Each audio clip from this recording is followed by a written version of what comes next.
Channel पर दी गई सभी वीडियो, कहानी या उपन्यास काल्पनिक है और किसी भी वास्तविक जीवन के व्यक्ति, स्थान या घटनाओं से कोई संबंध नहीं रखती। यह सभी विचार, पात्र और घटनाएं पूरी तरह से लेखक की कल्पना से उत्पन्न हुई है। अगर किसी व्यक्ति या घटना से मिलती जुलती कोई चीज दिखाई दे तो वह केवल संयोग हो सकता है। हम दर्शकों से अनुरोध करते हैं कि वे इन वीडियो को केवल मनोरंजन के रूप में देखें और इसे वास्तविकता से न जोड़ें। इस चैनल पर दी गई सामग्री को देखने और समझने के लिए धन्यवाद। सभी वीडियो के लिए कृपया लाइक, कमेंट और सब्सक्राइब करना न भूलें। अध्याय 21।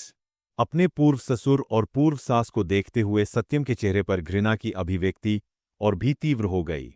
वह समझ नहीं पा रहे थे कि उनका 3 साल का रिश्ता इतना नाजुक कैसे हो सकता है। सत्यम ने गहरी सांस ली और कहा, मैं दादाजी से मिलने आया हूं। सु वेन ने व्यंग्य करते हुए जवाब दिया, मेरे पिता को आपकी यात्रा की आवश्यकता नहीं है। अभी यहां से चले जाओ। उनके शोरगुल को देखते हुए सत्यम के मन में मिश्रित भावनाएं उत्पन्न हुईं। अगर अतीत में वह होता तो सत्यम कायरता से बच निकलता, लेकिन अब वह कमजोर की तरह जीना नहीं चाहता था। तुम क्या देख रहे हो? तुम अभी यहां से चले क्यों नहीं जाते? सुवेन ने सत्यम की नाक की ओर इशारा किया और कोसा। जैसे ही सत्यम जवाब देने वाला था, झाओ गैंग वहां आ पहुंचा। जब झाओ गैंग पहुंचे तो सुन यूमी और सुवेन उनका स्वागत करने के लिए दौड़े। अच्छा, मेरे प्यारे दामाद जी, आज का भोज कैसा रहा? सुन यूमी ने उत्सुकता से पूछा। सुवेन भी मुस्कुराए और कहा, मैंने सुना है कि यान परिवार जियांगचेंग में एक युवक का समर्थन करेगा। इसमें कोई संदेह नहीं है। वह व्यक्ति आप ही होंगे, मेरे सबसे बेहतरीन दामाद। झाओ गैंग पूरी तरह से चुप था और उसके चेहरे पर एक भयानक भाव था। सुन यूमी हैरान होकर बोली, दामाद जी, आप कुछ कहते क्यों नहीं? सु वेन ने झाओ गैंग की बाह पकड़ी और कहा, वह बहुत खुश है और बोल नहीं पा रहा है। चलो, जश्न मनाने के लिए कुछ पीते हैं। लानत है। झाओ गैंग ने सुवेन के हाथों को दूर धकेल दिया। सुवेन स्तब्ध और कुछ हद तक शर्मिंदा था। क्या? अब क्या हो रहा है? झाओ गैंग के मन में बहुत सारी मिश्रित भावनाएं थीं। उसने एक शब्द भी नहीं कहा, बस सत्यम को घूरता रहा। कुछ दिन पहले सत्यम सिर्फ एक हारा हुआ व्यक्ति था जिसे वह अपनी मर्जी से ताना मारता था। रातों रात उसकी पहचान बदलकर यान परिवार का सबसे प्रतिष्ठित मेहमान बन गया। झाओ गैंग पूरी तरह से तंग आ चुका था, लेकिन यान परिवार के समर्थन के कारण उसने कोई अनादर दिखाने की हिम्मत नहीं की। अब मुझे समझ आ गया। अचानक सन यूमी ने एहसास में अपने हाथ ताली बजाई। क्या तुम यहां सत्यम से परेशान हो?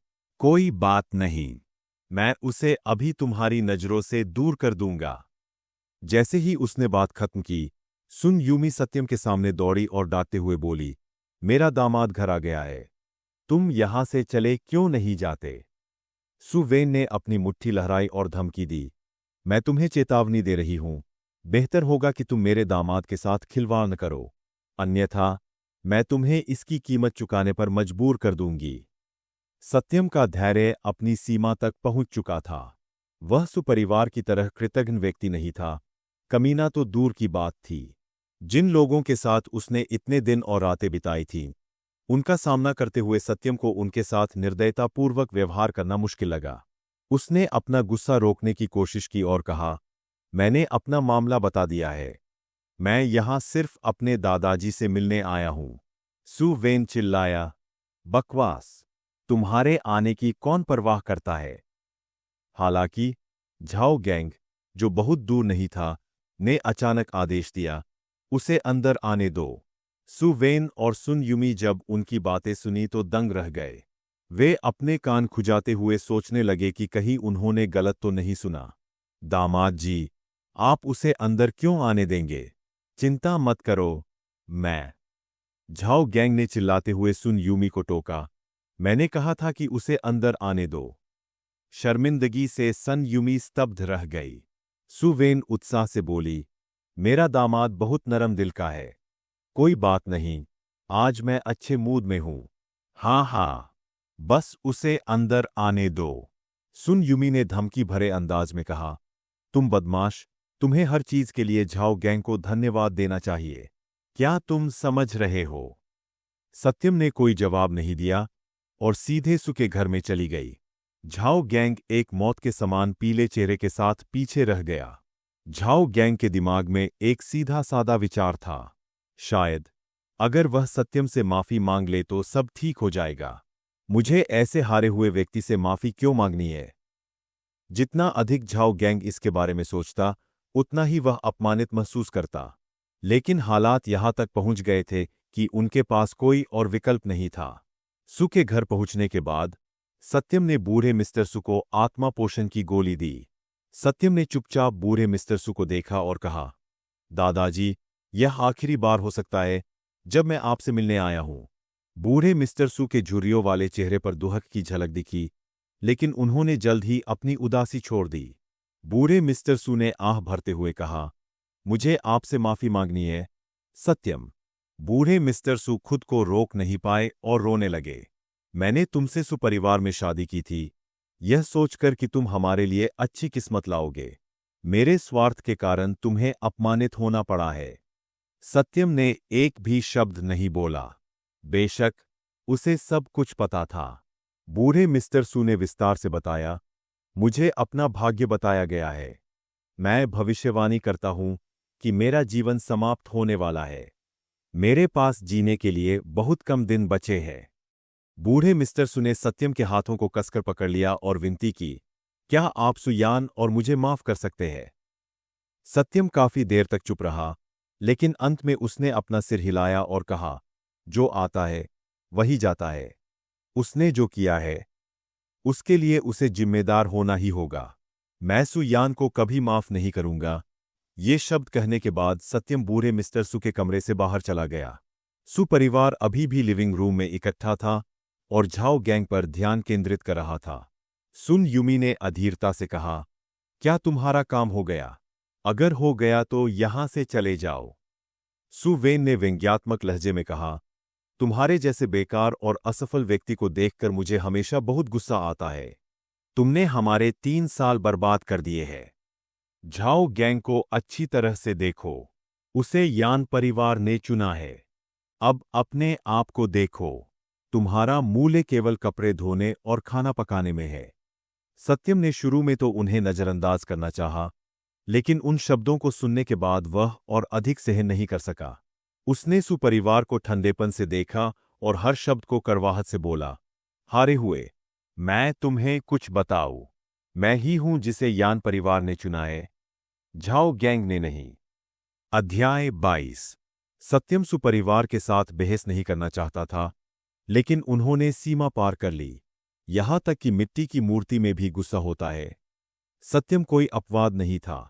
सु वेन और सुन यूमी एक क्षण के लिए स्तब्ध रह गए, फिर जोर से हंसने लगे। सन यूमी इतनी जोर से हंसी, उसके हाथ उसके पेट को पकड़े हुए थे और उसकी आंखों में आंसू थे। क्या तुमने सुना कि उसने अभी क्या कहा? वह दावा करता है कि यान परिवार ने उसे चुना है। मैं हंसते हंसते मर जाऊंगी।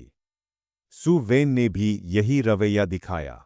उसने मजाक करते हुए कहा, अगर यान परिवार नौकरानी ढूंढना चाहता है तो तुम्हें चुन लिया जाएगा। दुर्भाग्य से वे असाधारण क्षमता वाले प्रतिभाशाली व्यक्ति की तलाश कर रहे हैं, किसी बेकार हारे हुए व्यक्ति की नहीं। शायद तुम झाओ गैंग से नौकरानी के रूप में काम करने की भीख मांग सकती हो। कम से कम तुम भूख से तो नहीं मरोगी। क्या तुम सहमत नहीं हो? उन दोनों के घृणित चेहरों को देखकर सत्यम का चेहरा और भी ठंडा हो गया। उसने इस मामले को बड़ा मुद्दा न बनाने का अपना विचार बदल दिया और सोफे पर बैठ गया। सुन यूमी ने ऊंची आवाज में चिल्लाते हुए कहा, क्या मैंने तुम्हें बैठने दिया? सत्यम ने व्यंग्यात्मक लहजे में कहा, पिछले कुछ सालों से जब भी आपने मुझे खड़े रहने का आदेश दिया तो मैं बैठने की हिम्मत नहीं कर पाया। जब आपने मुझे पूर्व की ओर जाने के लिए कहा तो मैं पश्चिम की ओर जाने की हिम्मत नहीं कर पाया। सत्यम ने ठंडे स्वर में कहा, क्या तुम्हें मेरे बारे में कुछ भी अच्छा याद है? तुम मुझे सिर्फ एक हिम्मतहीन हारा हुआ इंसान समझते हो। उसे अंततः एहसास हुआ कि दुनिया ईमानदार लोगों पर दया नहीं दिखाती, दयालु लोगों को ही परेशान किया जाता है। सु वेन तुरंत उठ खड़ा हुआ मानो वह हमला करने वाला हो। झाओ गैंग अधीरता से चिल्लाया, बस बहुत हो गया, अभी चुप हो जाओ। सु वेन दंग रह गया और झाओ गैंग की तरफ देखने लगा। उसे लगा कि झाओ गैंग अपने चरित्र से थोड़ा हटकर व्यवहार कर रहा है। फिर भी सु वेन ने आज्ञा का पालन किया और चुपचाप एक तरफ बैठ गया। झाओ गैंग ने गहरी सांस ली और एक जबरदस्ती मुस्कुराहट के साथ कहा, सत्यम, यह सब मेरी गलती थी। कृपया मेरे जैसे स्तर पर मत गिरो। हमें भविष्य में संपर्क बनाए रखना चाहिए। सु वेन और सुन यूमी समझ नहीं पाए कि उन्होंने क्या सुना। झाओ गैंग का स्वभाव हमेशा खराब रहता था। आज वह किस बात से पूरी तरह अलग व्यक्ति बन गया। सत्यम ने झाओ गैंग को घूरते हुए ठंडे स्वर में कहा, तुमने मेरी पत्नी को चुरा लिया और पिछले 3 सालों से जिस परिवार के साथ मैं था उसे अपने कब्जे में ले लिया। क्या तुम मुझसे कह रहे हो कि मैं वह सारी शर्म छोड़ दूं जो तुमने मुझे दी है? सत्यम ने ठंडे स्वर में कहा, दुर्भाग्य से मैं इतना उदार नहीं हूं। सुन यूमी ने घूर कर कहा, सत्यम, तुम्हें खुद पर शर्म आनी चाहिए। झाओ गैंग भी इस स्थिति से दुखी था, लेकिन उसने कुछ बुरा करने की हिम्मत नहीं जुटाई। झाओ गैंग ने दृढ़ विश्वास के साथ कहा, सत्यम, अगर तुम चाहो तो मैं तुम्हें तुम्हारा घर वापस दे दूंगा और अभी चला जाऊंगा। सत्यम ने व्यंग्य करते हुए कहा, मुझे मेरा घर वापस दे दो। क्या तुम अब भी इस जगह को मेरा घर मानते हो? मुझे यहां एक सेकंड भी बिताने में बुरा लगता है। झाओ गैंग के चेहरे का भाव बदल गया और उसे थोड़ा गुस्सा आने लगा। सत्यम ने एक गहरी सांस ली और विस्तार से बताया, झाओ गैंग, मैंने भोज में तुम्हें यह बात बहुत स्पष्ट कर दी थी। सत्यम धीरे से सोफे से उठ खड़ा हुआ। मैं अब तुम में से किसी से भी कोई संबंध नहीं रखना चाहता, लेकिन मैं उन सभी चीजों को याद रखूंगा जो तुमने मेरे साथ की है। वह इस घर में और अधिक समय नहीं बिताना चाहता था। सत्यम।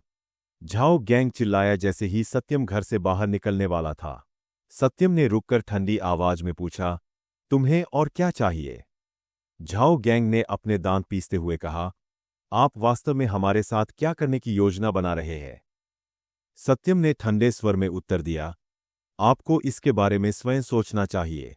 सत्यम बिना पीछे देखे सुपरिवार से दूर चला गया। झाओ गैंग गुस्से में था। उसका चेहरा ठंडा और पीला पड़ गया था। हालांकि एक तीव्र भय ने उसे लगभग बेहोशी की हालत में पहुंचा दिया था। झाओ गैंग, तुम्हें क्या हो गया है? सु वेन ने भौहें सिकोड़ लीं। सन यूमी ने बुदबुदाते हुए कहा, वह सही कह रहा है। तुम्हें उसके जैसे हारे हुए व्यक्ति से भीख क्यों मांगनी पड़ी? झाओ गैंग अपना सिर नीचे झुकाए चुप रहा। झाओ गैंग को एक शब्द भी न बोलते देख सुन यूमी ने मुड़कर सुयान की ओर देखा। सुन यूमी ने पूछा, सुयान, क्या हो रहा है? क्या हुआ? सुयान ने अपना मुंह खोला लेकिन उसे समझ नहीं आया कि वह क्या हुआ, उसे कैसे समझाए। उसी समय झाओ गैंग ने अपना सिर उठाया। वह थोड़ा थका हुआ महसूस कर रहा था और बोला, क्या आप जानते हैं कि इस बार यान परिवार ने किसे चुना है? सु वेन मुस्कुराया और कहा, यह आप ही होंगे। अगर आप नहीं होते तो हम सुपरिवार को कैसे आमंत्रित किया जा सकता था? बिल्कुल। अगर तुम नहीं तो और कौन हो सकता है? सत्यम। हाँ। सुन यूमी खुद को जोर से हंसने से रोक नहीं पाई। हालांकि झाओ गैंग ने सुन यूमी को घूरते हुए कहा, यान परिवार ने सत्यम को चुना। अध्याय 23। सुपरिवार के सदस्य दंग रह गए, खास तौर पर सु वेन और सुन यूमी। उनके चेहरों पर पूरी तरह अविश्वास झलक रहा था। सुन यूमी ने हाथ हिलाकर टाल दिया। झाओ गैंग, तुम पागल हो गए हो। यान परिवार ने सत्यम को क्यों चुना? जब तक यान परिवार अंधा न हो, यह निर्णय संभव नहीं था।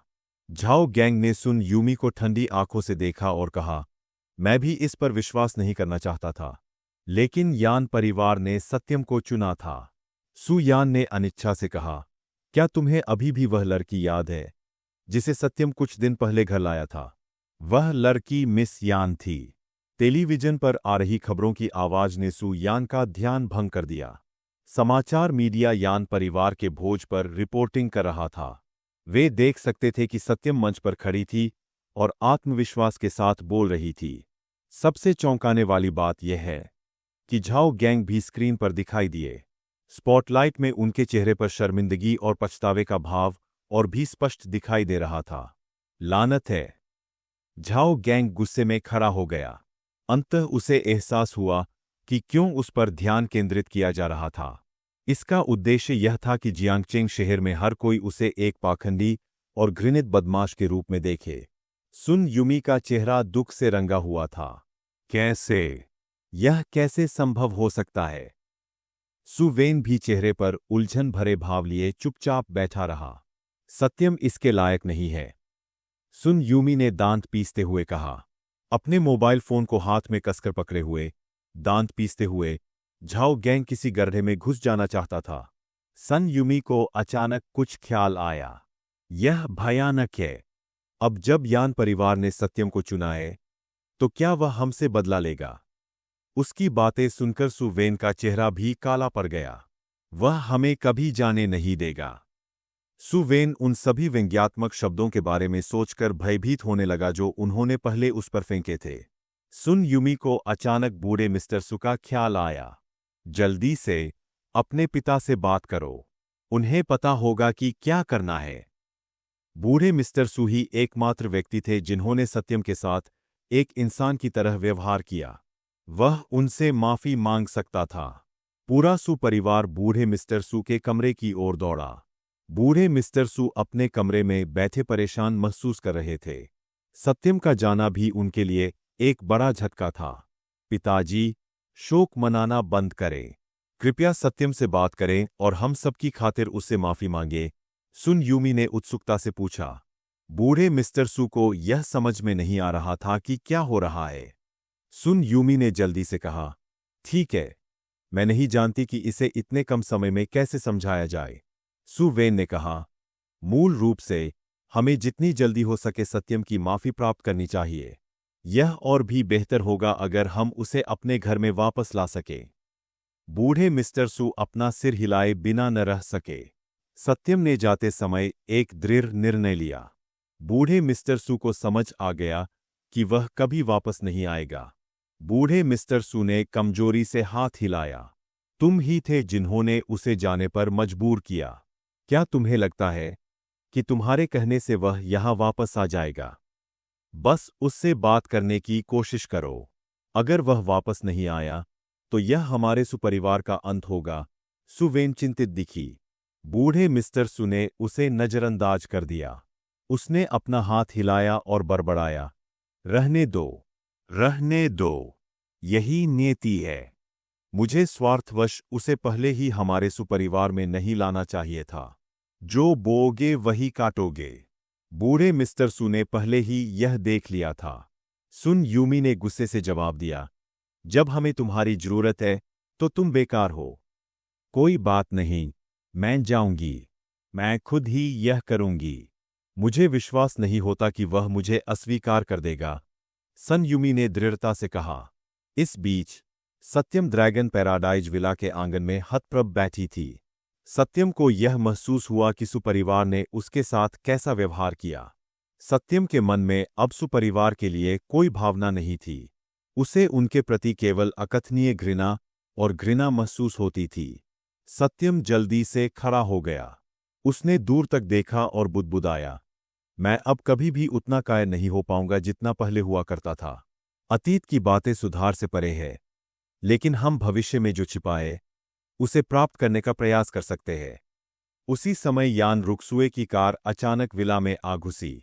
जब कार रुकी तो यान रुक्सुए अकेले ही बाहर चली गई। जब सत्यम ने यान रुक्सुए को देखा तो उसके चेहरे पर मुस्कान आ गई और उसके मन के काले विचार दूर हो गए। वह उठकर उसके पास गया और उसे बधाई दी। उसने आश्चर्य से कहा, मिस यान, आप यहां क्यों आई है? यान रॉक्सुए ने सत्यम को अच्छी तरह से देखते हुए मुस्कुराते हुए कहा, आज तुम्हें कैसा लग रहा है? सत्यम ने कुछ देर सोचा और कहा, क्या आपको लगता है? सच कहूं तो यह पहली बार था जब मैं ध्यान का केंद्र बनी, और यह भी पहली बार था जब मुझे एहसास हुआ कि सम्मानित होने पर कैसा महसूस होता है। यान रुओजू जोर से हंसने लगी। वह पंजों के बल खड़ी हुई, सत्यम के सिर को थपथपाया और कहा, क्या आप जानते हैं कि अधिक ध्यान के साथ अधिक जोखिम भी आता है? जोखिम? सत्यम ने भौहें सिकोड़ ली। वह समझ नहीं पाया कि वह क्या कह रही थी। यान रुक्सू ने समझाया, क्या तुम जानते हो कि अंकल वू ने आज तुम पर ऐसा निशाना क्यों साधा? वह तुम पर नजर रख रहे थे। चाचा वो अकेले ऐसे व्यक्ति नहीं होंगे जो ऐसा करते हैं।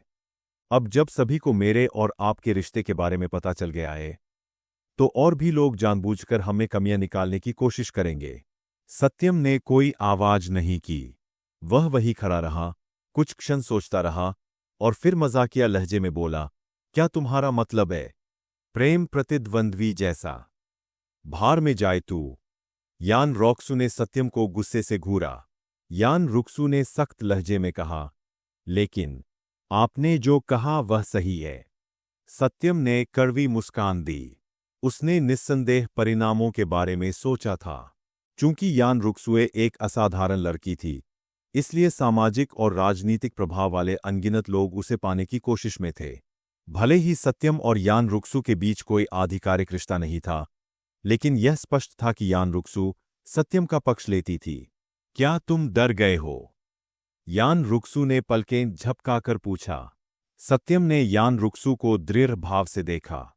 जब तक मैं तुम्हारे साथ रह सकती हूं, तब तक चाहे मेरे सामने कोई बहुत बड़ा खतरा क्यों न हो, जैसे तलवारों का पहाड़ या आग का समुद्र, ड्रैगन का तालाब या बाघ की मांद, मैं नहीं डरूंगी।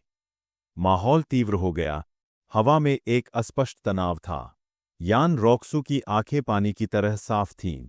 उसके लंबे बाल हवा में लहरा रहे थे, धीरे से सत्यम के चेहरे को छू रहे थे। यान रुक्सुए के गालों पर अप्रत्याशित रूप से आकर्षक लाल रंग उभर आया। सत्यम ने साहसपूर्वक पूछा, मिस यान, क्या आप और मैं एक साथ रह सकते हैं? अध्याय 24। ऐसा लग रहा था कि यान रोकजू को भी उम्मीद नहीं थी कि सत्यम इतनी बोल्ड होगी। वह काफी देर तक बिना कुछ बोले आश्चर्य से सत्यम को देखती रही। मेरे साथ रहना, यह खतरनाक होगा।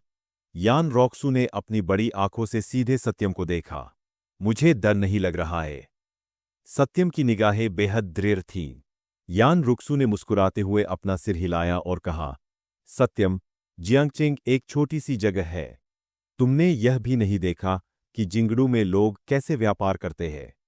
मैं तो क्या हुआ अगर यह जिंगडू है? सत्यम ने यान रुक्सू को बीच में ही रोक दिया। अगर मैं तुम्हारे साथ रह पाऊं, तो मुझे किसी चीज से डर नहीं लगेगा। सत्यम का स्वर भावुक था। यान रोक्सुए एक पल के लिए चुप रही और फिर सत्यम के सिर को थपथपाते हुए मुस्कुराई और बोली, मुझे तुम पर विश्वास है, लेकिन मुझे अभी भी देखना है कि तुम कैसा प्रदर्शन करते हो, और मुझे यह भी देखना है कि तुम परीक्षा पास कर सकते हो या नहीं। परीक्षण? सत्यम स्तब्ध रह गया। उसने जल्दी से पूछा, कौन सा परीक्षण? मैं अपना सर्वश्रेष्ठ प्रयास करूंगा। यान रुक्सू ने हंसते हुए कहा, तुम्हें बाद में पता चल जाएगा। तुम्हारे शब्द ही सब कुछ है। सत्यम इतना उत्साहित था कि वह लगभग उछल पड़ा। वह इस समय बहुत प्रेरित था। वह उठ खड़ा हुआ और गंभीरता से बोला, अगर तुम मुझे कुछ समय दोगे, तो मैं तुम्हारे लिए काफी अच्छा बनने का वादा करता हूं।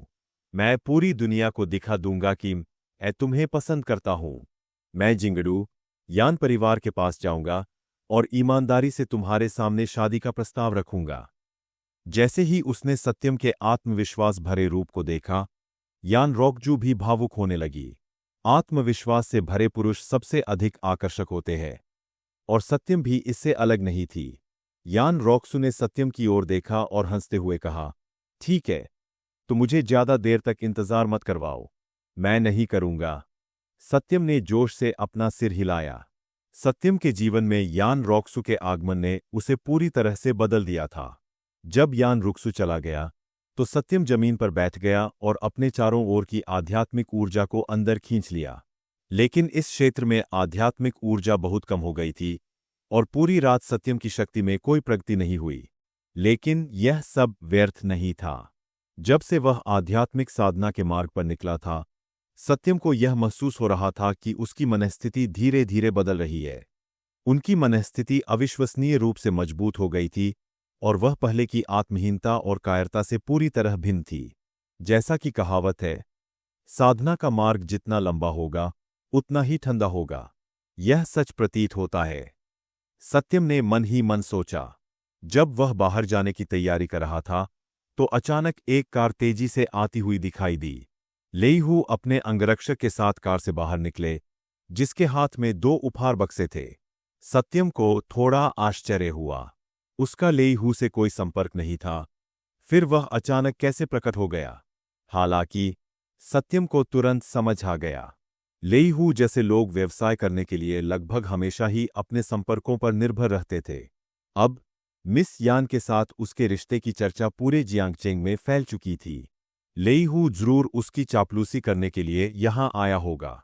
सत्यम ने अपनी ठुड्डी रगड़ी और सोचा, इस समय मैं वास्तव में चाहता हूं कि कोई मुझे औषधीय जड़ी बूटियों का एक समूह चुनने में मदद करे। लेईहू एक अच्छा उम्मीदवार होगा। मिस्टर किन, तेजी से लेईहू उन्माद में सत्यम के पास भागा। मिस्टर लेई, आप यहां क्यों आए हैं? सत्यम आश्चर्यचकित था। जब उसने सत्यम का संबोधन सुना तो लेईहू को तुरंत खुशी महसूस हुई। उन्होंने तुरंत जवाब दिया, मिस्टर किन, कृपया मुझे मेरे पहले नाम से बुलाए। अगर नहीं तो मैं सम्मान के बोझ तले दब जाऊंगा। सत्यम ने इस पर ज्यादा बात नहीं की और उससे पूछना जारी रखा, तुम मुझसे क्यों मिलना चाहते हो? जब से मैंने उस दिन मिस यान को परेशान किया है, तब से जियांगचेंग में हर कोई मेरे साथ व्यापार करने की इच्छा नहीं रखता है। आप जानते हैं कि मेरे पास बहुत सारे कर्मचारी हैं, इसलिए यदि मैं कोई लाभ नहीं कमाता तो मैं गंभीर संकट में पड़ जाऊंगा। लेईहू ने अफसोस जताया। सत्यम ने भौहें सिकोड़ते हुए कहा, अगर ऐसी बात है तो आप मुझसे क्या चाहते हैं? लेईहू ने अपनी हथेलियां आपस में जोड़ लीं। एक विनती भरी मुस्कान के साथ उसने पूछा, मिस्टर किन, अगर आपको कोई आपत्ति न हो तो क्या आप मिस यान से मेरे बारे में अच्छी बातें कर सकते हैं ताकि वह मुझे छोड़ दे? बेशक, आपको भी इससे कुछ मिलेगा। मैं आपको मुनाफे का 10% देने को तैयार हूं। लेईहू ने अपनी छाती थपथपाते हुए कहा। सत्यम ने एक पल के लिए इस पर विचार किया और कहा, सुश्री यान, जरूरी नहीं कि वही करे जो मैं कहूं। तुम क्या बात कर रहे हो? जियांगचेंग में हर कोई तुम दोनों के बीच के रिश्ते से वाकिफ है। अगर तुम कुछ कहो तो मिस यान जरूर मान जाएंगी। लेईहू ने जल्दी से कहा।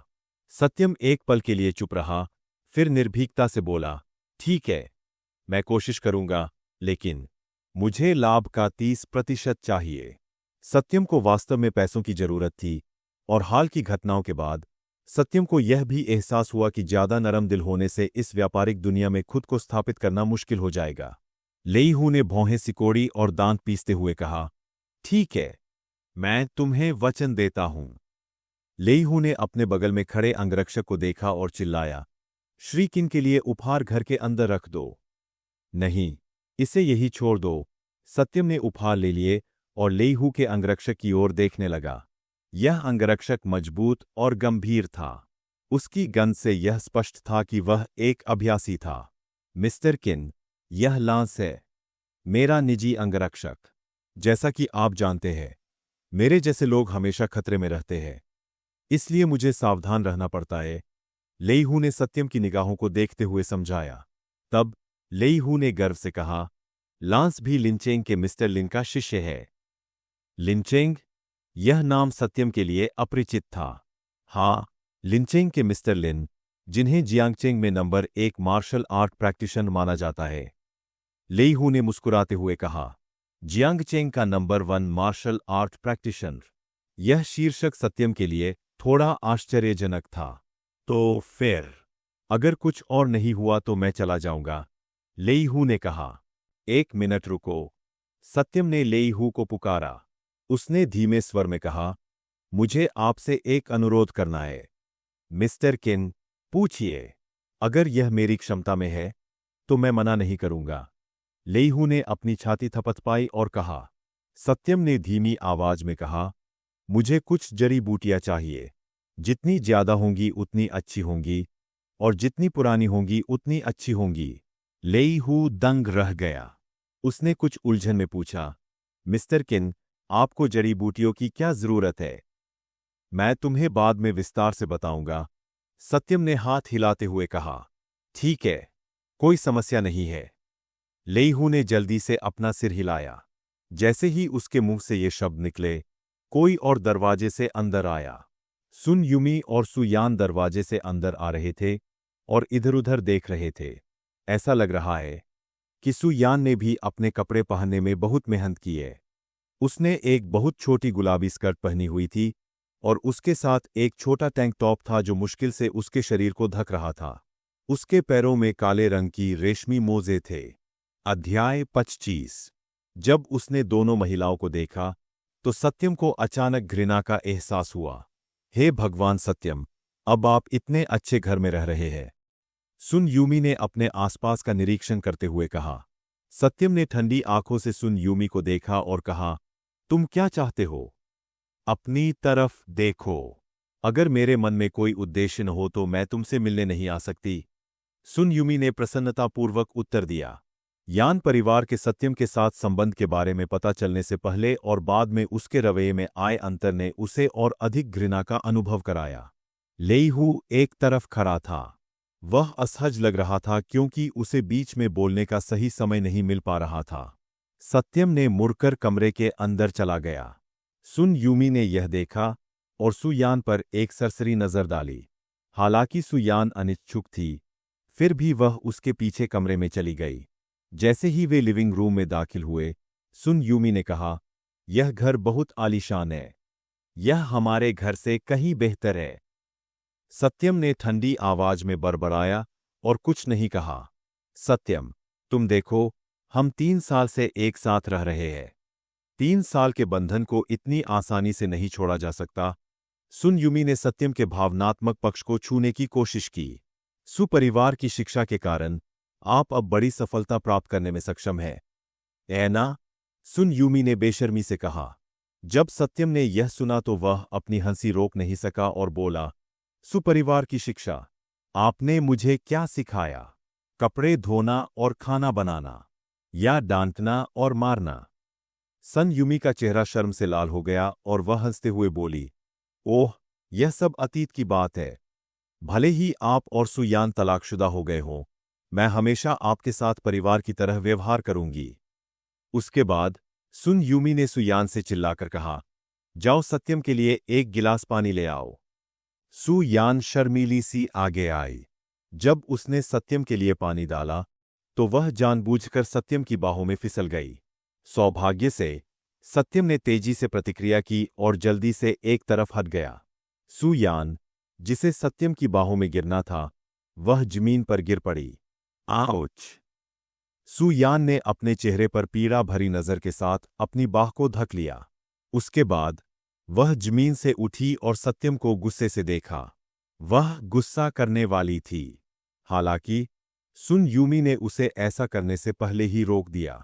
सुन यूमी ने सत्यम को एक तरफ खींच लिया और आंख मारते हुए कहा, सत्यम, मुझे पता है कि जो कुछ हुआ उसके बाद तुम परेशान हो और मुझे नहीं पता कि मैं तुम्हारी भरपाई कैसे करूं। अगर तुम चाहो तो तुम और सुयान भी भविष्य में ऐसा ही कर सकते हो। सुन यूमी ने दुष्ट मुस्कान के साथ कहा। सत्यम ने चेहरे पर ठंडे भाव के साथ कहा, तुम्हारा क्या मतलब है? वही करो जो सुयान और झाओ गैंग करते थे। तुम दोनों का अफेयर चल सकता है, इसलिए इसे झाओ गैंग से बदला समझो। सन यूमी ने चालाकी से पलके झपकाते हुए कहा। सत्यम को तुरंत घृणा का एहसास हुआ। सत्यम को सुपरिवार से बहुत घृणा थी। क्या तुम लोगों को घृणा महसूस नहीं होती जब तुम धन के लिए अपना शरीर बेचते हो? सत्यम ने ठंडी आवाज में कहा। मैं झाओ गैंग की तरह विकृत व्यक्ति नहीं हूं। इसके अलावा मुझे सुयान जैसे किसी व्यक्ति को देखकर घृणा होती है।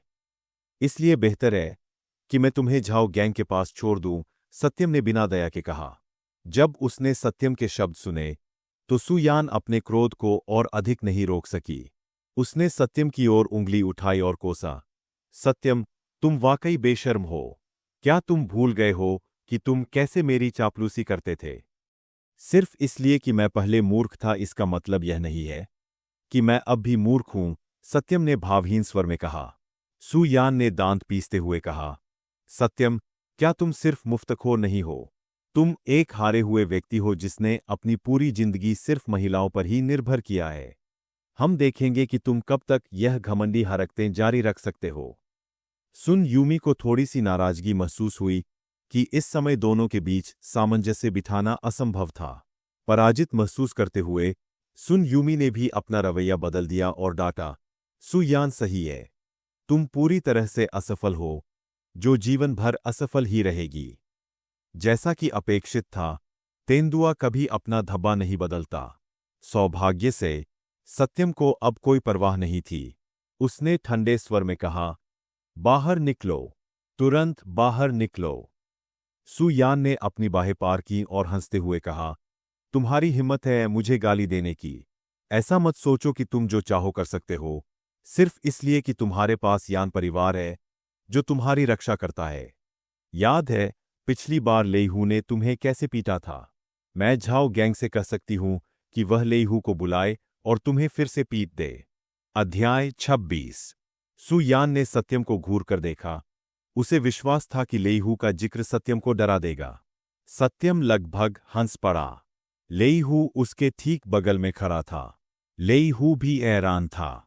बातचीत उस तक कैसे पहुंची? क्या तुम डर रही हो? इसके लिए बहुत देर हो चुकी है। जब उसने देखा कि सत्यम ने कुछ नहीं कहा, तो सु यान ने सोचा कि उसने सत्यम को सफलतापूर्वक डरा दिया है। डर गए? सु यान ने ताना मारा।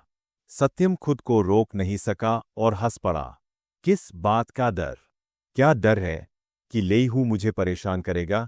सत्यम ने जवाब में पूछा। सु यान ने गर्व से कहा, यह सही है सत्यम, यह जियांगचेंग है। यान परिवार, चाहे वे कितने भी शक्तिशाली क्यों न हो, संभवतः यहां अपना प्रभाव नहीं बढ़ा सकते। यदि आप अभी भी जियांगचेंग में रहना चाहते हैं, तो व्यवहार से काम ले। सत्यम ने सुयान पर कोई ध्यान नहीं दिया, लेकिन अपना सिर लेईहू की ओर घुमाया और कहा, मिस्टर लेई, क्या आप मुझे परेशान करने वाले हैं? लेईहू ने जल्दी से अपना सिर हिलाया और मुस्कुराया। मिस्टर किन, आप मजाक कर रहे होंगे। मैं आपकी मदद मांगने आया हूं, तो मैं आपको परेशान करने की हिम्मत कैसे कर सकता हूं? सत्यम ने सुयान की ओर देखा और व्यंग्यात्मक लहजे में कहा, क्या तुमने सुना? सुयान दंग रह गई जब उसने लेईहू को देखा और बुदबुदाया, तुम कौन हो? क्या मैंने तुम्हें जवाब देने के लिए कहा था? इससे पहले कि लेईहू कुछ कह पाता, लांस बीच में बोलने से खुद को रोक नहीं सका। वह भाई हुए, लेईहू। यह सुनते ही सुयान के चेहरे पर नाटकीय परिवर्तन आ गया। आप लेईहू है? सुयान ने घबराकर सांस फूली और बेहद शर्मिंदा दिखी। लेईहू ने ठंडी आवाज में कहा, क्या तुम्हें लगता है कि मैं तुम्हारे साथ मजाक कर रहा हूं? क्या तुम्हें झाओ गैंग को फोन करने की जरूरत है? सुयान ने जल्दी से अपना सिर हिलाया और कहा, नहीं, कोई जरूरत नहीं, भाई हूं मैं तो बस मजाक कर रही थी। माफ करे, मैं अब चलती हूं। ऐसा कहकर सुयान ने सुन यूमी को अपने साथ खींच लिया और भाग गई। जब वे चले गए, तो लेईहू ने संकोच से पूछा, मिस्टर किन, क्या आप चाहते हैं कि मैं उन दोनों से निपटूं? सत्यम ने अपना सिर हिलाया। कोई जरूरत नहीं। मैं उन पर कोई समय बर्बाद नहीं करना चाहता। जब लेईहू ने यह सुना तो उसने इस मामले को आगे नहीं बढ़ाया। कुछ सोचने के बाद लेईहू ने धूर्त मुस्कान के साथ कहा, मिस्टर किन, मैं एक और बात कहना चाहूंगा। कभी कभी मुझे लगता है कि आप बहुत नरम दिल हैं। इसे अच्छे से कहें तो यह निर्णय है, लेकिन इसे साफ साफ कहें तो यह डरपोकपन है। मुझे उम्मीद है कि आप नाराज नहीं होंगे। लेईहू के शब्दों ने सत्यम को कुछ याद दिला दिया। उसने लेईहू को घूरते हुए सिर हिलाया और कहा, ठीक है, याद दिलाने के लिए शुक्रिया। मैं इसे ध्यान में रखूंगा। यान फैमिली मैनर। यान रॉक्सुए आंगन में बैठकर अंकल वू के साथ चाय पी रही थी। अंकल वू को जियांगचेंग में आए हुए 3 दिन हो चुके थे। रुओक्सु, ऐसा लगता है कि तुम्हें निराशा हाथ लगेगी। मैं स्वस्थ हूं। अंकल वो हल्के से हंसे और अपने हाथ पैरों को स्वतंत्र रूप से हिलाने लगे। यान रॉक्सु ने अंकल वू की ओर देखा और कहा, स्थिति पर जल्दबाजी में निर्णय लेने की कोई जरूरत नहीं है। अंकल वू ने भौहें सिकोड़ी और आह भरते हुए कहा, रुओक्सु, यान परिवार देश के शीर्ष कुलीन लोगों में से एक है। मैं वास्तव में नहीं जानता कि तुम सत्यम में क्या देखती हो। कभी कभी किसी के साथ प्यार में पड़ना एक तात्कालिक बात है। यान रुक्सू ने धीरे से उत्तर दिया। जब सत्यम का उल्लेख किया गया तो यान रोकजू की आंखें चमक उठीं और एक मुस्कुराहट ने उसके ठंडे चेहरे को तोड़ दिया। अंकल वू ने हल्की सी नाक भौं सिकोड़ते हुए कहा, रुओक्सू, मुझे डर है कि तुमने उस आदमी को गलत समझा है। मैंने पहले ही किसी से उसकी जांच करवा ली है। वह लगभग 30 साल का है और उसके पास कोई उपलब्धि नहीं है। अगर इसे अच्छे से कहा जाए तो वह एक साधारण व्यक्ति है, लेकिन सीधे शब्दों में कहें तो वह एक असफल व्यक्ति है। अंकल वू ने नाक सिकोड़ते हुए कहा। यान रुक्सुए की आंखें असंतोष से भर गईं। उसने चाय का प्याला अपने हाथ में रखा और कोमल स्वर में कहा, चाचा वू, उच्च पदों पर बैठे लोग बहुत समझदार होते हैं। क्या आप जानते हैं कि विशाल यान देश में 90% लोग साधारण हैं? क्या आप जानते हैं कि पायरो में 90% लोग साधारण हैं? क्या वे सभी असफल हैं? मेरे दृष्टिकोण से, यदि कोई व्यक्ति जिम्मेदार बनने के लिए तैयार है, तो वह अपनी सामान्यता के बावजूद प्रशंसा और मान्यता का पात्र है। उसने अंकल वू को अवाक छोड़ दिया।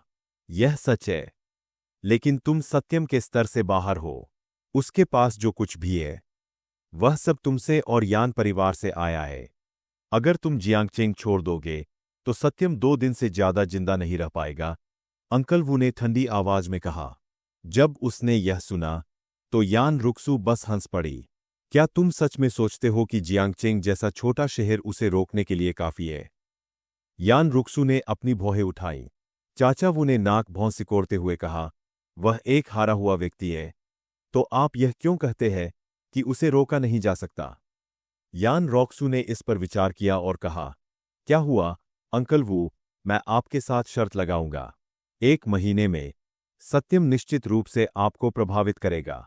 जियांगचेंग के छोटे से शहर से परे और यहां तक कि चुझोउ से भी आगे कोई भी ऐसा नहीं है जो उसका मुकाबला कर सके। अध्याय 27। अंकल वू जोर से हंसे और बोले, रुओक्सू, क्या तुम सच में इस पर विश्वास करते हो? अगर तुम ऐसा करते हो, तो उसकी मदद मत करो। हम देखेंगे कि वह तुम्हारी सहायता के बिना क्या कर सकता है। अंकल वू ने सत्यम को इतने आक्रामक तरीके से निशाना बनाया, इसका कारण केवल यह था कि वह सत्यम को पसंद नहीं करते थे, बल्कि इसलिए भी कि उनका एक निजी एजेंडा था। कारण यह था कि उसके दिवंगत मित्र का बेटा कई वर्षों से यान रुक्सुए से प्रेम करता था, लेकिन यान रुक्सुए हमेशा उसके स्नेह के प्रति उदासीन रही। हालांकि यान रुक्सू ने अचानक एक साधारण आदमी में इतनी दिलचस्पी दिखाई जो पहले शादीशुदा था। यह कोई आश्चर्य की बात नहीं थी कि वह परेशान था। यान रोकजू कुछ देर तक चुप रही, फिर हल्के से हंसी और बोली, चाचा वू, मैं किसी पर भी दया नहीं दिखाऊंगी जो उसे नुकसान पहुंचाने की कोशिश करेगा। यान रोकजू का स्वर शांत था, लेकिन उसकी आवाज में धमकी की परत छिपी हुई थी। यह अंकल वू को लक्ष्य करके किया गया था। चाचा वू मूर्ख नहीं थे। वह समझ गए कि यान रुक्सुए क्या सुझाव दे रहे थे। उसने नाक भौं सिकोड़ते हुए कहा, ऐसा लगता है कि तुम भी सोचते हो कि सत्यम शेनतियान का मुकाबला नहीं कर सकती। अन्यथा तुम में उनसे निष्पक्ष मुकाबला करने की हिम्मत क्यों नहीं थी? शेनतियान अंकल वू के पुराने दोस्त का बेटा था। यह सुनकर यान रोकजू अपनी हंसी रोक नहीं सकी। तो आप शेनतियान का जिक्र कर रहे हैं? मैं इससे सहमत हो सकती हूं, यान रुक्सू ने सिर हिलाते हुए कहा। अंकल वू स्तब्ध रह गए और जल्दी से पूछा, क्या तुम गंभीर हो? बेशक, यान रोक्सू ने मुस्कुराते हुए जवाब दिया। वास्तव में सत्यम जिंगडू के कुलीन लोगों के बराबर नहीं है, लेकिन जब शेनतियान की बात आती है तो वह सत्यम के लिए एक कदम बन सकता है। यान रुक्सू ने व्यंग्य किया। इस टिप्पणी से अंकल वू क्रोधित हो गए। उसने डांटा, तुम शेनतियान को इतना नीचा समझते हो? अच्छा, अच्छा, मैं देखना चाहता हूं कि सत्यम शेनतियान के खिलाफ क्या कर सकता है। इतना कहकर अंकल वू ने अपना सिर घुमाया और जाने के लिए तैयार हो गए। चाचा वू, समय अभी खत्म नहीं हुआ है, इसलिए कृपया अपने स्वास्थ्य पर ध्यान दें, यान रोक्सू ने याद दिलाया। चाचा वू ने अपनी हरकत रोकी और व्यंग्यात्मक लहजे में कहा, मैं अच्छे स्वास्थ्य में हूं, इसलिए सत्यम को इसकी चिंता करने की जरूरत नहीं है। यह टिप्पणी करने के बाद अंकल वो कार में सवार हो गए और वापस चुझोउ के लिए रवाना हो गए। तुम जल्द ही उससे मदद की भीख मांगने वापस आओगे, यान रुक्सू ने धीमी आवाज में कहा। सत्यम घर पर था और अपने मन में यादों को खोज रहा था। उनके पिता द्वारा छोड़ी गई विरासत वास्तव में एक खजाना थी। आध्यात्मिक ऊर्जा और गोलियों पर निर्भर रहने के अलावा दूसरा तरीका है प्रशिक्षण, सत्यम ने सोचा। आजकल आध्यात्मिक ऊर्जा अत्यंत दुर्लभ हो गई है, विशेषकर शहरों में। सत्यम को अपने आसपास की सारी आध्यात्मिक ऊर्जा को एक स्थान पर एकत्रित करने के लिए एक संरचना का उपयोग करना पड़ा। ऐसा करने से सत्यम की साधना पद्धति की गति काफी बढ़ गई। हालांकि सत्यम के वर्तमान कौशल के साथ गठन स्थापित करना लगभग असंभव था। सत्यम ने गहरी सांस ली और बुदबुदाया, मैं निश्चित रूप से शीर्ष पर पहुंचूंगा। सत्यम के पूरे जीवन में किसी को भी उस पर कोई विश्वास नहीं था, नहीं किसी ने उसे कभी कोई प्रोत्साहन दिया। फिर भी यान रॉक्सू को उस पर बहुत विश्वास था, इसलिए सत्यम उसे निराश नहीं करना चाहती थी। रात होने पर सत्यम ड्रैगन पैराडाइज विला के पड़ोस को छोड़कर एक पहाड़ की तलती में आ गया। इस स्थान पर पहाड़ और नदियां थीं और शहर की तुलना में जनसंख्या कम थी, इसलिए आध्यात्मिक ऊर्जा कहीं अधिक केंद्रित थी। यही है। सत्यम एक छोटी सी धारा के पास बैठ गया। इसके बाद उन्होंने अपनी आंखें बंद कर ली और अपने आसपास की आध्यात्मिक ऊर्जा को ग्रहण करने लगे। जैसे जैसे वह सांस लेता और छोड़ता, उसके चारों ओर की आध्यात्मिक ऊर्जा धीरे धीरे एकत्रित होने लगती। सत्यम को केंद्र में रखकर आध्यात्मिक ऊर्जा ने एक छोटा भंवर बनाया। अगर कोई वहां से गुजरता तो उसे हल्की हवा का एहसास होता। दूसरी ओर अंकल वू की कार धीरे धीरे जियांगचेंग से निकल रही थी। मैं देखना चाहता हूं कि सत्यम क्या करने में सक्षम है, अंकल वू ने आक्रोश से कहा।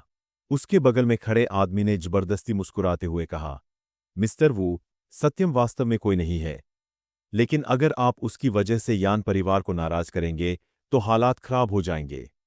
अंकल वू ने हाथ हिलाकर कहा, मेरे पास विवेक की भावना है। अब जब शेन परिवार को इस बारे में सूचित कर दिया गया है, तो मुझे विश्वास है कि शेन तियान को जियांगचेंग पहुंचने में ज्यादा समय नहीं लगेगा। शेन तियान कई मायनों में सत्यम से कहीं ज्यादा बेहतरीन है। मुझे लगता है कि सत्यम को पीछे हटने में ज्यादा समय नहीं लगेगा। चाचा वू की राय में सत्यम का शेन तियान से कोई मुकाबला नहीं था। जब वह बात कर रहा था तो अचानक अंकल वू को अपने दिल में एक चुभने वाला दर्द महसूस हुआ। हालांकि यह क्षणिक था, लेकिन अंकल वू खांसने की इच्छा को रोक नहीं पाए। लगता है मुझे भविष्य में कम धूम्रपान करना पड़ेगा। अंकल वू ने इस बारे में ज्यादा नहीं सोचा और मान लिया कि ऐसा इसलिए है क्योंकि उन्होंने हाल ही में बहुत ज्यादा सिगरेट पी ली थी। जैसे ही उसने सिगरेट बुझाई, उसके दिल में फिर से चुभने वाला दर्द हुआ, लेकिन इस बार दर्द और भी तीव्र था। अंकल वू ने अपनी छाती ढक ली और भौहें सिकोड़ते हुए बोले, क्या हो रहा है? इससे पहले कि वह कुछ प्रतिक्रिया कर पाता, दर्द ने फिर हमला कर दिया। ऐसा महसूस हुआ जैसे उसके दिल में लाखों तीर चुभ गए हो, जो एक ही समय में चुभ रहा था और खुजली भी कर रहा था। अंकल वू के चेहरे पर पीड़ा भरी अभिव्यक्ति उभरी और उन्होंने अपनी छाती को धकते हुए बड़ी मुश्किल से कहा, नहीं, ओह नहीं। उसे तुरंत सत्यम के चेतावनी भरे शब्द याद आ गए। तुरंत जियांगचेंग लौट आओ, अंकल वू ने जल्दी से चिल्लाया। अध्याय 28। अंकल वू को इस बात पर विश्वास नहीं हो रहा था, लेकिन उनके शरीर में असहनीय दर्द हो रहा था। अंकल वू को अस्पताल ले जाया गया। हालांकि अस्पताल में डॉक्टरों की जांच बेकार साबित हुई। चिकित्सक उनके दर्द का मूल कारण नहीं जान पाए। सभी परीक्षणों से पता चला कि अंकल वू के शारीरिक कार्य सामान्य थे। यह कैसे हो सकता है? अंकल वू के चेहरे पर उदासी छा गई और लगातार दर्द के कारण उन्हें बहुत पसीना आ रहा था। इससे उसे फिर से सत्यम की याद आ गई। यान परिवार की जागीर तक चलो। हालांकि अंकल वू इस पर विश्वास नहीं करना चाहते थे, लेकिन उनके दर्द ने उनके लिए किसी और चीज के बारे में सोचना असंभव बना दिया था। कार तेजी से यान परिवार की जागीर की ओर बढ़ी।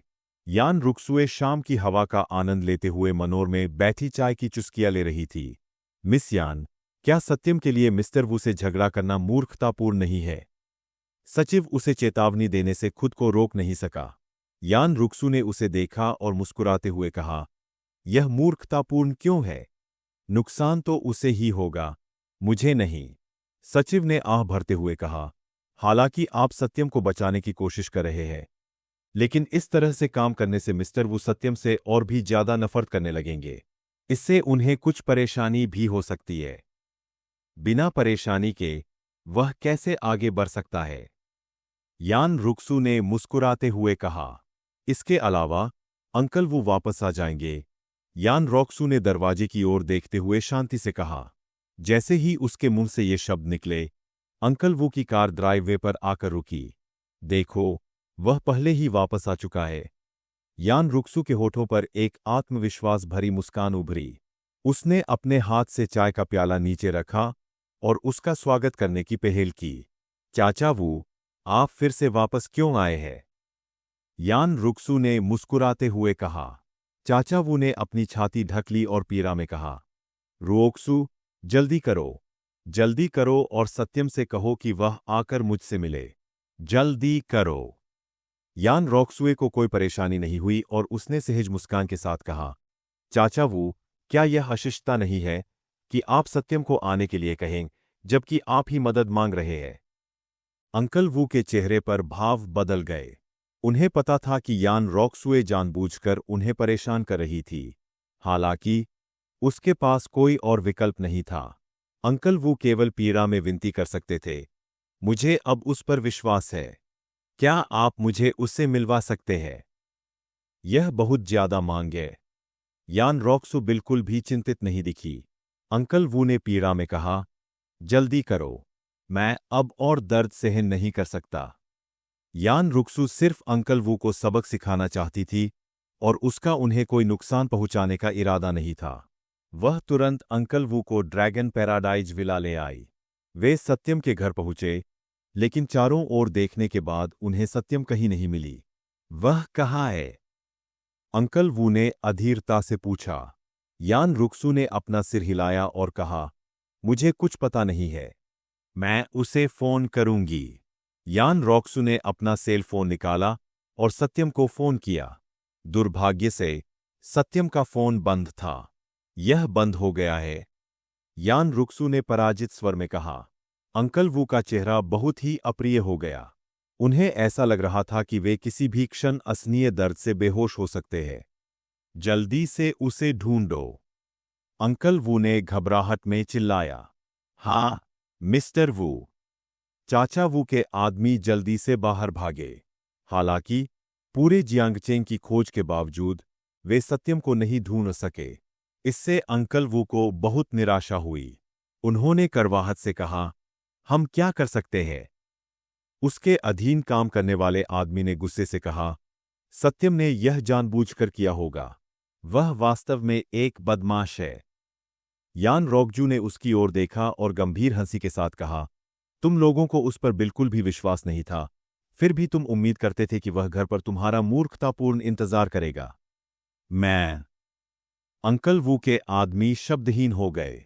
सत्यम पूरी रात वापस नहीं आया। उस रात में ही अंकल वू दर्द से कुल 3 बार बेहोश हो गए। हर बीतते सेकंड के साथ दर्द बढ़ता जा रहा था। सुबह के शुरुआती घंटों में ही सत्यम ने अपनी आंखें खोलीं। अभी भी पर्याप्त आध्यात्मिक ऊर्जा नहीं है। सत्यम ने भौहें सिकोड़ी। उसने व्यावहारिक रूप से अपने आसपास की सारी आध्यात्मिक ऊर्जा को सोख लिया था, लेकिन वह अभी भी क्यूई शोधन चरण के तीसरे स्तर तक पहुंचने में असमर्थ था। भविष्य में खेती करना संभवतः अधिक कठिन हो जाएगा, सत्यम ने आह भरते हुए कहा। घर जाने से पहले उसने थोड़ी देर स्नान किया। जब वह घर पहुंचा तो सुबह के 8 बज चुके थे। जब सत्यम ने अपने घर पर मेहमानों को देखा तो वह आश्चर्यचकित हुआ। मिस यान, अंकल वू, आप दोनों यहां क्यों हैं? सत्यम ने आश्चर्य से कहा। इससे पहले कि यान रोक्सु कुछ कह पाती, अंकल वू के आदमी गुस्से से चिल्लाए, तुम कहाँ थे? हम पूरी रात तुम्हारा इंतजार कर रहे थे। सत्यम ने अप्रसन्नता से भौहें सिकोड़ी। मैं कुछ काम से बाहर गया था, सत्यम ने भावशून्य भाव से उत्तर दिया। तुम्हारा क्या काम हो सकता है? आदमी ने दांत पीसते हुए कहा। ये शब्द सुनते ही सत्यम के दिल में गुस्सा और बढ़ गया। रुओक्सु के लिए नहीं तो मैं निश्चित रूप से तुम्हें नहीं छोड़ता। जल्दी से मेरा इलाज करो। अंकल वू ने उसे घूरते हुए गुस्से से कहा। सत्यम ने उसे ठंडी नजर से देखा और कहा, सच में? सच बताओ तो मैं तुम्हें सिर्फ रुक्सू की खातिर अंकल वू कहकर संबोधित करता हूं। अगर नहीं तो तुम मेरे लिए कुछ भी नहीं हो। तुम्हारी हैसियत और पहचान का मुझसे कोई लेना देना नहीं है। जहां तक आपकी बीमारी के इलाज की बात है, मैं अब थक गया हूं और आपका इंतजार नहीं करना चाहता, इसलिए कृपया अभी मेरे घर से चले जाइए, सत्यम ने ठंडी आवाज में कहा। अध्याय 29। सत्यम की बात सुनकर सभी लोग स्तब्ध रह गए। यहां तक कि यान रॉक्सू ने भी आश्चर्य से सत्यम को देखा। जहां तक उसे याद है, सत्यम एक ऐसा व्यक्ति था जो शायद ही कभी अपना आपा खोता था।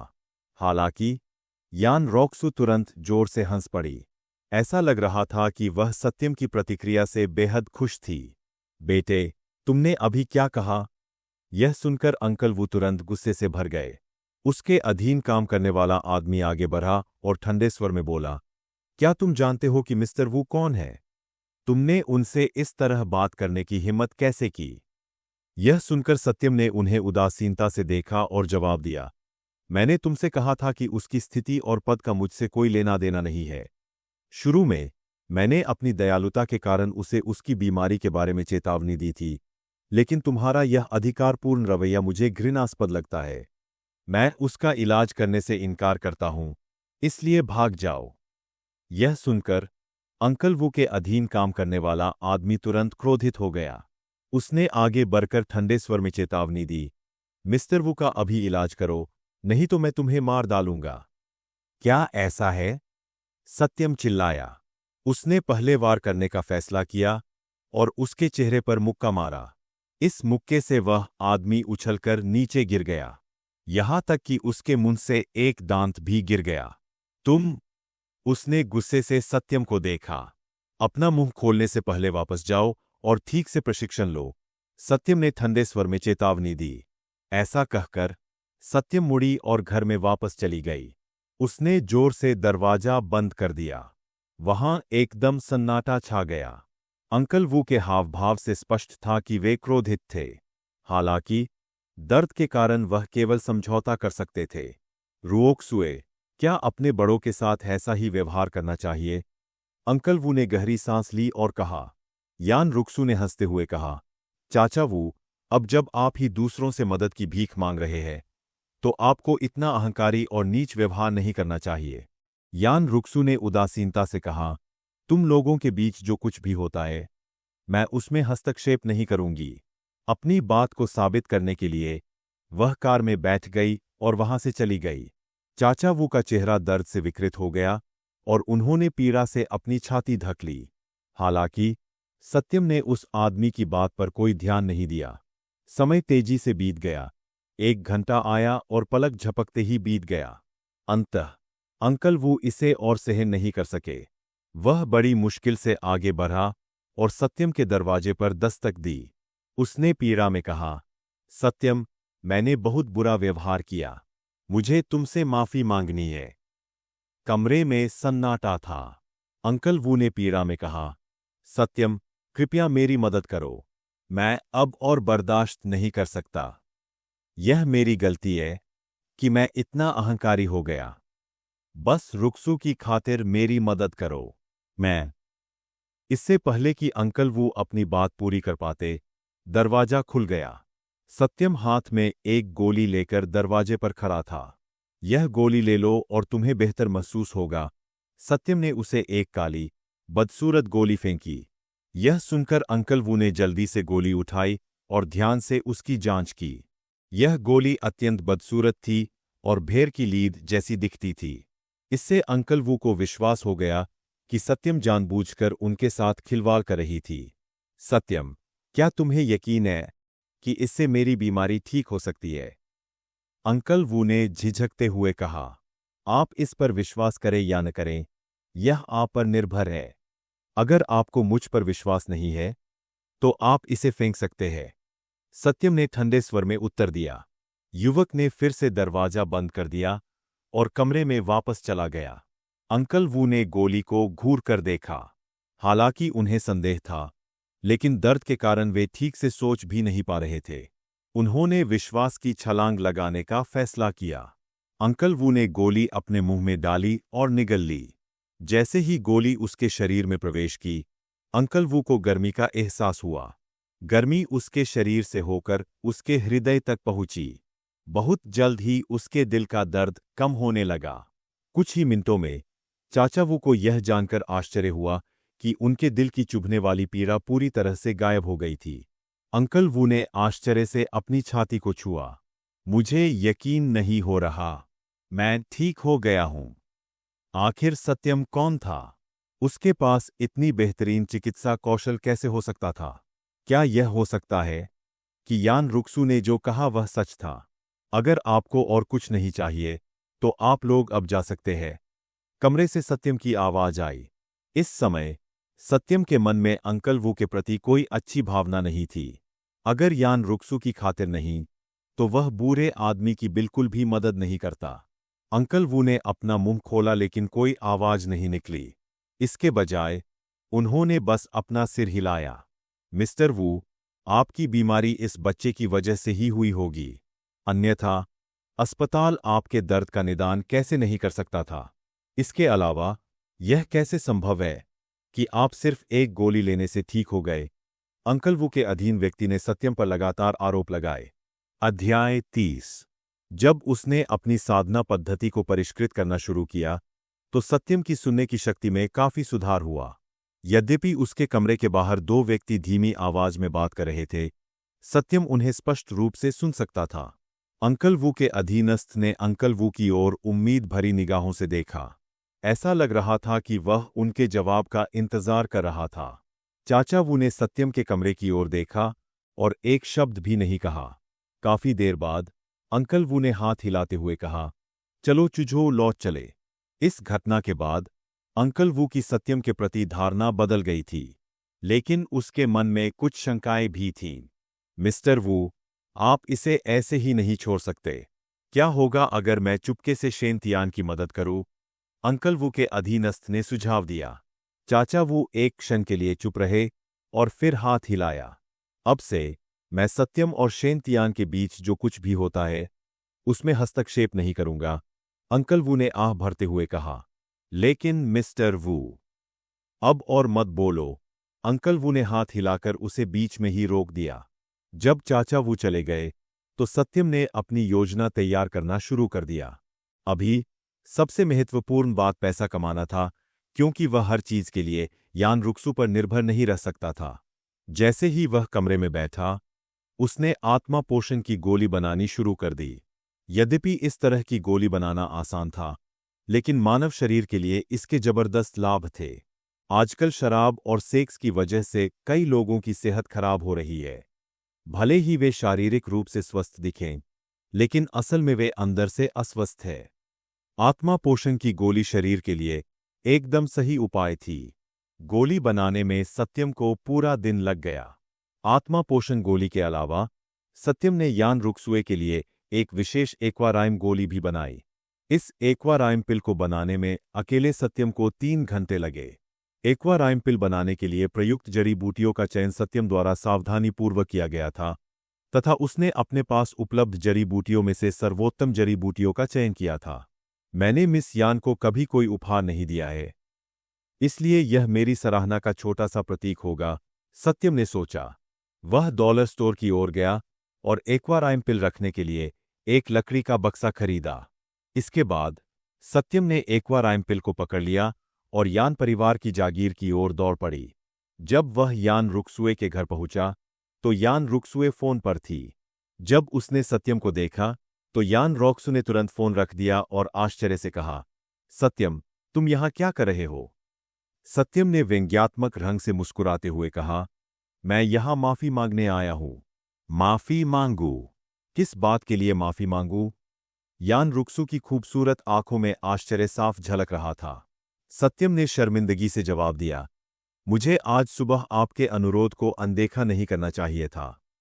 जब उसने यह सुना, तो यान रॉकजू जोर से हंसी।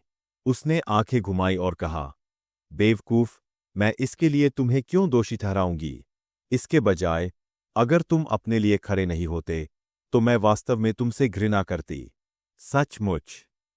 सत्यम ने आश्चर्य से कहा। बिल्कुल, यान रॉक्सू ने मुस्कुराते हुए कहा।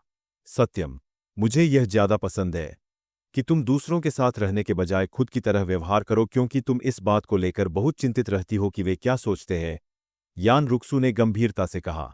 सत्यम यान रुक्सुए के प्रति अधिकाधिक आकर्षित हो गई। वह नहीं जानता था कि यह उसके सामाजिक वर्ग के कारण था या नहीं, लेकिन सत्यम ने पहले कभी यान रुक्सू जैसी लड़की से मुलाकात नहीं की थी। ठीक है, सत्यम ने उत्सुकता से सिर हिलाया। जैसे ही वह अपनी एक्वाराइम पिल निकालने वाला था, अचानक इंजन की गड़गड़ाहट ने उसका ध्यान आकर्षित कर लिया। जब उसने पीछे मुड़कर देखा तो उसे बाहर एक लैम्बोर्गिनी स्पोर्ट्स कार खड़ी दिखाई दी। एक लंबा, सफेद बाल वाला युवक कार से बाहर निकला। वह युवक 6 फीट लंबा और मांसल शरीर वाला था। उसने साफ सुथरा सूट पहना हुआ था, जिससे वह किसी टीवी शो का खूबसूरत आदमी लग रहा था। इसकी तुलना में सत्यम थोड़ा बौना लग रहा था।